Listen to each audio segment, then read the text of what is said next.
Going to make some proper Desi Pakistani tea. I've put about 3 cups of water into a pan. I'm going to make that boil.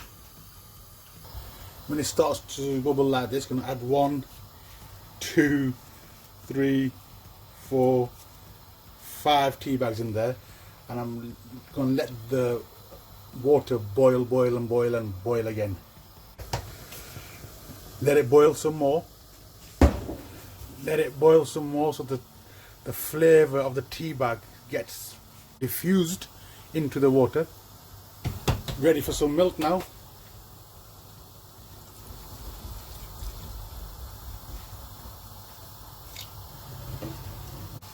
Going to bring this to the boil. Still boiling. Yes, it's coming to the boil. Going to put the heat down a little bit. I don't want it overflowing.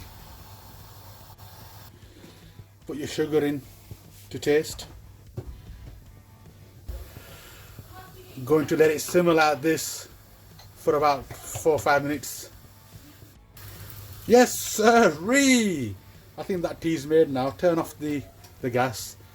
I'm going to serve that, and I will eat that with the paratha, with some achar and some spinach that we made the other day. It's going to taste beautiful.